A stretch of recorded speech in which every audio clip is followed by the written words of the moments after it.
Way back in 2022, before we moved into our current house, I drew a one-sheet comic about two supernatural graveyard ghouls.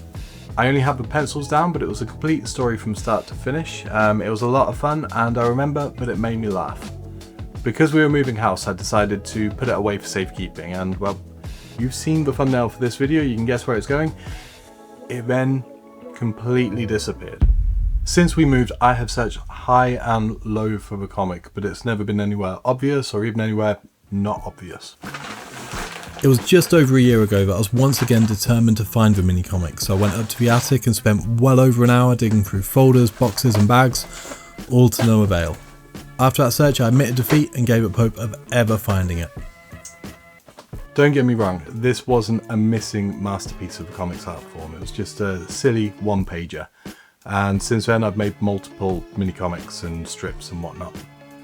It was just something that I've made that I liked, and that is rare. And so it's kind of lived on in the back of my mind as basically the one that got away. Then, not long before recording this, I saw that Small Press Day 2026 had been announced, happening in just a few short weeks on July 25th. Small Press Day is a nationwide event where independent comic creators and artists get to take over, participate in comic stores, and sell their wares in real life to the real public. I've attended it as a punter before when it's been on at Forbidden Planet in Leicester, which is my local comic shop, but I've never actually tabled at one before. This year I'm still not sure if I will, but either way, as soon as I saw what the date was announced, I started to daydream about what comics I would take with me if I were to table there. That spark of inspiration sent me back up to the attic to look for some of my old comic work from when I last did an event in the 2010s. I went straight to a folder of old comic material, and literally as soon as I opened it, the first thing I saw was the penciled Graveyard Ghouls mini-comic. Ah, yes!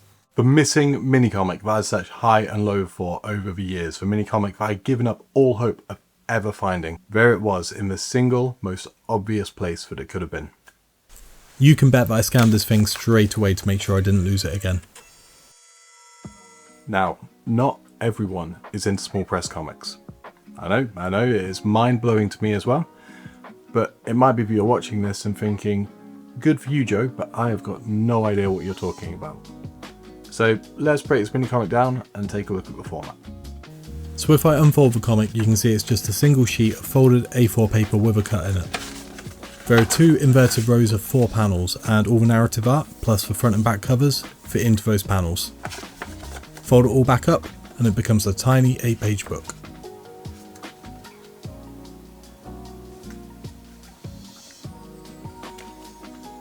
As well as saving the artwork, the best bit about scanning the mini-comic was that I could finally finish it. The pencils have an energy I really like, so I didn't want to ink over the original.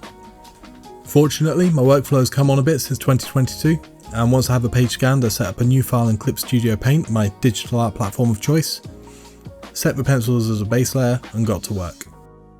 Don't get me wrong, I'm a fan of fine liners, markers, brushes and India ink, but digital inking removes all the fear and tightness I get when working directly over pencils. Some artists might thrive on that, but I don't, and at this stage I much prefer the quality of work that I produce working like this. Maybe I'll do a video on my process in the future, let me know in the comments if that's something you'd like to see.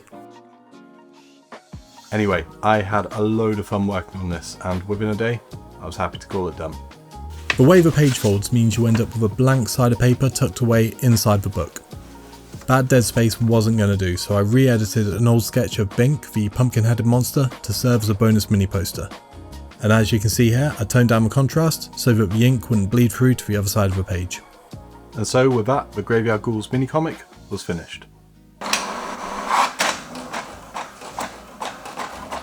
The best bit about these mini-comics is that you can print them at home for that genuine indie DIY aesthetic, which is exactly what I did.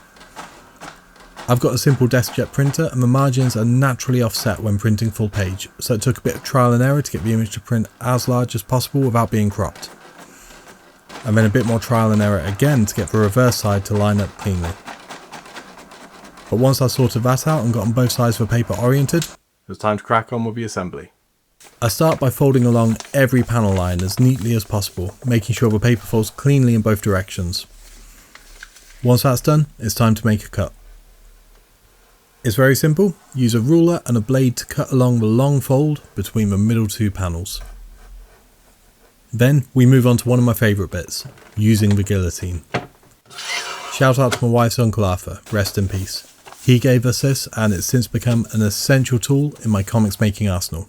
It takes a bit more trial and error to trim the pages so the book folds properly, but once it's done and you can finally hold your own mini comic in your hands, it is a great feeling. Nothing says small press like a pastel coloured mini comic, and it's beyond cool to be able to make real comics in such a simple way. And so after about a day's work, which just so happened to be spread over about 4 years, the Afterlife Crisis mini comic is finally complete, and I could not be happier with how this thing turned out. If I do end up taking part in Small Press Day this year, then I've got one more comic to share with the world. And by world, I mean Leicester. Hashtag Leicester is the world. So that's it for today. I've been excited about this one. It's felt really good to get something complete. Woohoo! On that note, the POG zine is still progressing nicely, and I'm aiming to have that ready for Small Press Day as well.